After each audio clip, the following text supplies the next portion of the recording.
Hello, this is Dr. Paul Cottrell, and I'm going to be talking about a few videos on China and Taiwan and military strategy that the US and China might have if a conflict between China and Taiwan happens. But we have to start with a little bit of the history. So this first video on this series on Taiwan and China will be a little bit of the history of the ROC and the PRC. But before I start, could you please go to my website, the-studio-reykjavik.com, and help support my work by donating. You can donate through Stripe, PayPal, or buy me a coffee. Just click the links. It will take you to the donate page. And that way you can help support my work. So you get videos like this that are free. I have thousands of videos that are free, but this is a great way to help support the community. Another way that you can help support my work is to actually purchase some of the products that I have. I have a lot of different products. I have ebooks. I have 8 ebooks and uh, supplements, different types of supplements, such as toothpaste and structural nanosilver liquids and gels. I have soaps. I have lozenges and drops. I have probiotics, other structural nanosilver liquids and gels, multivitamin, and even applicator sets for the structural nanosilver liquid. So please go to the store and get the structural nanosilver products. In addition, I have a very strong antioxidant. It's C60, and you can get it in extra virgin olive oil, avocado oil, or MCT coconut oil. You can get it in a 2-ounce, a 4-ounce, or an 8-ounce configuration. So that's a great way to help improve your health. You need a strong antioxidant to slow down the aging process and to help to improve the cellular function and your mitochondria in your cell. Your mitochondria produces the energy, so if they're subpar, you'll have less ATP. I have a lot of different supplements. I have vitamin D3, vitamin C, omega-3, ashwagandha root, Goodnight formula, a powdered probiotic, resveratrol, vitamin B complex, turmeric, magnesium and zinc, lignans, collagen, digestive enzymes, clarity factor, and olive leaf extract, and zeolite. Zeolite is a heavy metal remover. It removes toxins and chemicals in your body. Zeolite is a product, though, that if you're on medication, that you should talk to your physician before you take it, because zeolite is a negative charged liquid that you put underneath your tongue. And what happens is it binds to positively charged toxins, chemicals, heavy metals. So this is a great way to detoxify your body. But if you're on medication, you need to make sure that you tell your doctor about that and get their advice, because you don't want to nullify the medication you're taking. All natural deodorants and skincare bar. And I also have anti-aging boxes at different price points. They're very comprehensive. So please take a look at the different anti-aging boxes that I have. And I have these classes. I have classes, lectures, and PDF files. So you get to see a video and you can download a PDF file. You have unlimited number of times that you can watch these videos. On pulmonology for $50. You learn quite a bit about pulmonology, as you can see here. There's quite a bit of information on pulmonology just for $50. And for immunology, you learn quite a bit about how the immune system works. So I just released the glucocorticoids and the NSAIDs lecture, and I'm working on the immunosuppressant lecture.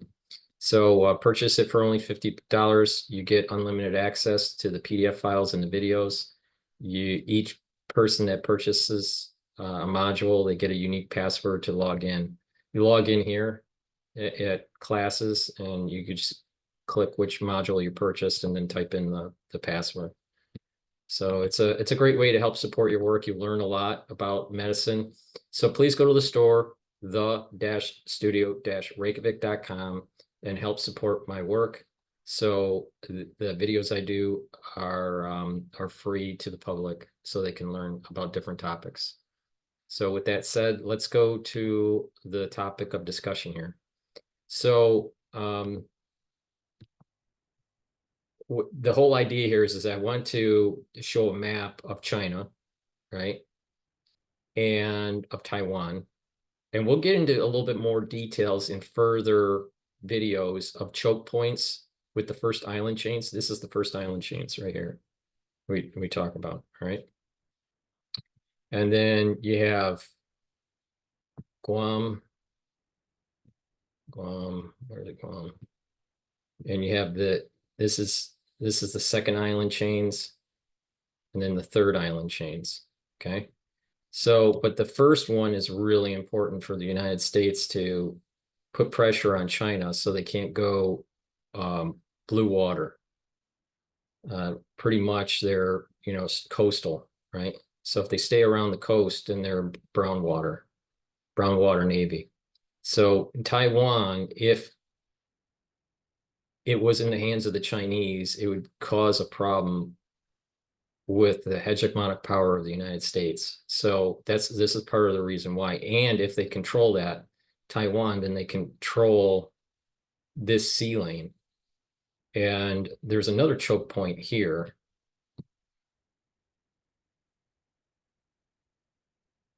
Right? You got choke points along here. Now, what's important to realize is that the energy that China needs is coming from Iran, and it's coming through this direction here and around India, through here. So if this is free flow and everyone's nice and peaceful, there's no problem for energy and goods to be delivered back and forth, right? But if the United States decides to control this region and to control this choke point and to control this choke point, China starts having problems. So what is happening in just recently, there is some sort of kind of economic understanding or discussion between this region here, Uzbekistan and Kazakhstan and Tajikistan, right? Of having some sort of pipeline going where if the United States choke holds these areas, that there is a secondary route for China to get energy from Iran. Now that causes a little bit of a stir with Russia because Russia views this as their backyard. And this is this region here is a bone of contention. It's owned by Russia, but the Chinese think it's theirs. In addition, there's a border here. There's a border dispute, not just in this area, but all the way up to here too. So this whole area here is problematic for the Chinese and the Russians, even though with Ukraine, Russia and Ukraine's war, and it seems, at least on the surface, that China is aligned with Russia, not as aligned than you would think. There is border disputes in this region here for Russia, especially in this region right now. And there is geopolitical play between China and these countries in this region to have access to Iran, just in case the waterway route for energy is cut off by the United States. So this is a pretty complex geopolitical strategic set of videos that I'm going to be doing, but we have to start with the beginning. So in the beginning, it wasn't China and Taiwan. The terms that were used were ROC and PRC. So the ROC goes back pre-Mao, right? It was established in 1912. And the ROC, the Republic of China, was the mainland and Taiwan. All right. And in 1949, that was the establishment of the PRC. The government at the time for the ROC leaves the mainland and escapes to Taiwan. So at that point in time, in 1949, you had the ROC in Taiwan and you had the PRC in the mainland. The United States did not recognize the PRC, the mainland government. The United States only recognized the Taiwan. During that time period, because we were concerned about the Cold War, we aligned and the PRC was Mao and communism, we aligned with the ROC. And in the 1950s, the United States started giving military equipment. We started putting troops on Taiwan. We started putting nuclear weapons on Taiwan's on Taiwan's land, and we gave them economic aid. So that was happening through the 50s, and then there was some belligerence that was happening in the ROC within Taiwan, thinking that they would be able to take down the PRC because the PRC seemed to be weakened because of famine and social unrest. All right. The United States and the POC kept on trying to get the United States to also to help them with the invasion. The United States did not want to do it, and we were telling them, don't, this was going to be a disaster. So there was some conflict within the waterway here between the PRC and the ROC. So between China and Taiwan, but the PRC Navy sunk 3 vessels of the ROC. That convinced the ROC that they wouldn't be able to invade. Okay, so this is all happening in I think this was 1965 when the PRC's Navy sunk the 3 vessels of the ROC. So they cancel the invasion. The ROC cancels the invasion on the mainland. All right, so fast forward 1969. Okay, so there was a failed invasion in 65. Then in 1969, there's this tension that I was telling you about with Russia. All right, so you have China, you have Mongolia, right? This is China. There's North Korea, there's South Korea, right? And then there's this border dispute over here. This is Russia, this is China, okay? And in this border dispute, this is happening in 1969. There's tensions that are flaring up, and I believe 100 people were killed during this border dispute in 1969. So the United States decided, because we aligned ourselves, we were fighting the Cold War, and we viewed Russia as the big enemy. The United States started aligning itself with China. Now, if you notice, this is happening in 1969. This is under Nixon. Also, 1965, the PRC and the ROC naval battle that where they sunk the ships, that was happening under Johnson. So, all right, so Nixon decides to open relations with China. Because of this border dispute, we were thinking, well, if we align with China, we'll be able to do a 2-front war with Russia. We have China on our side to put stress on Russia, and hopefully not have the Russian influence with the government so much, and then have NATO in Europe be the other front with Russia. So the United States was thinking of doing a 2-front kind of positioning. All right. So this is all happening in 1969. All right. Now, once that happened, once there was an agreement of kind of opening up relations and realigning, doing an alignment with China and not aligning so much with Taiwan. China or PRC wanted us to denounce Taiwan or the ROC. And so what the United States did was after this alignment, we started pulling money away, military equipment, our nuclear capability on Taiwan, and our personnel. So this is all happening during the 70s. In 1974, we removed our nuclear capability. And in 1979, all the US troops were off of Taiwan's island. So we, even though we officially had ambiguity,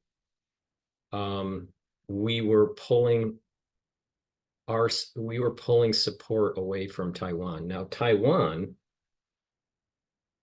goes, well, wait a minute here. We still want, we still need your support. And the United States goes, well, you can buy the weapons. So ever since then, we have been selling weapons to Taiwan.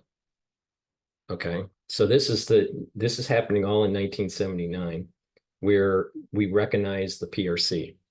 So in 1979, we recognized the PRC, but officially. But unofficially, we started aligning ourselves with China after the tensions of 1969. So there was negotiations with Nixon, and then also with Carter.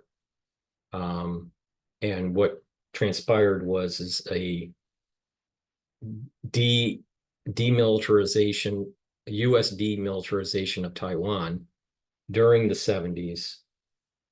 And we had all of our nukes off this island in 1974. All our troops were off on 1979.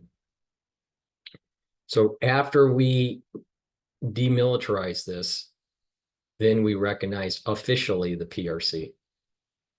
But we never took a stance where the United States said that the ROC was illegitimate.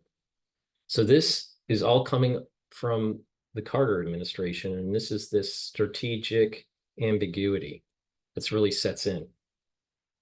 And part of that is because we're selling weapons to Taiwan. Another part of it is that these islands are so important to the United States in terms of what was going on in North Korea. You got to remember, during the 1969 conflict in the North, we're in Vietnam, right? So, there may have been some thought of strategic positioning in Laos and Thailand and Vietnam and Cambodia and whatnot. So we've had this kind of ambiguity. We basically say we recognize the PRC, but we haven't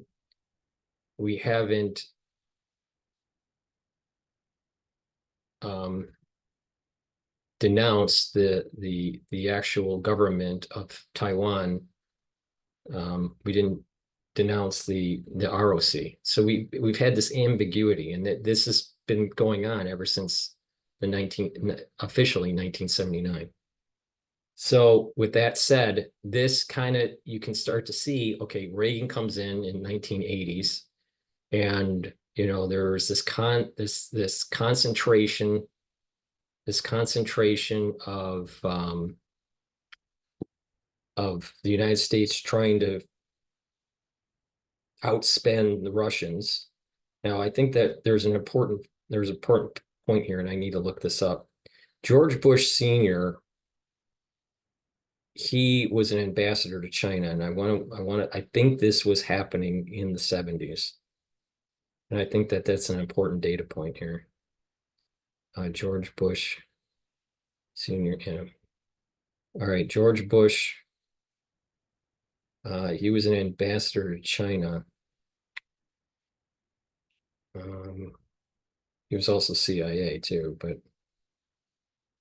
When was he an ambassador to China? I think, hold on, I got it.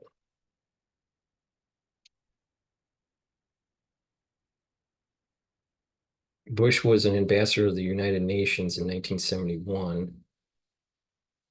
Okay, so in 1971, we were already aligning ourselves to China because of this northern conflict between China and Russia. And then under Gerald Ford in 1974, George Bush was chief of the liaison office to the People's Republic of China in 1974. Now remember, what's happening in 1974? The removal of the nukes out of Taiwan. And then 2 years later, George Bush in 1976 ends up becoming the director of the CIA. So I just find that very odd that, you had Bush, getting involved in the UN and right when there was this realignment with China, with the PRC, and less of an alignment with Taiwan, but the United States kept on selling weapons because the ROC was concerned about an invasion. So the United States has played both fences and tried to maintain a strategy of controlling the island chains with trying to appease China with some sort of two-front war with Russia. But things have changed since then. And so, we're at the point where it's 1980s, and I'll continue that with another video. But I think it's important. I think there's an important feature with Bush coming into the UN in 1971, the United States realigning with China, putting pressure on Russia, and in 74, the nuclear weapons are being taken out of Taiwan, and Bush is an ambassador to the PRC. So I just find that all of that whole world is kind of Bush had a hand in it early on during the formation, and of course Kissinger too, because this whole strategy of aligning with the PRC to put pressure on Russia is a Kissinger move. So with that said, please make sure you subscribe to all my channels. I have 4 channels on YouTube. I have Brighteon, Bitchute, and Rumble. Please click the links in the description of this video so you can subscribe if you haven't already. Please follow me on X and on GETTR. You can also follow me on Facebook.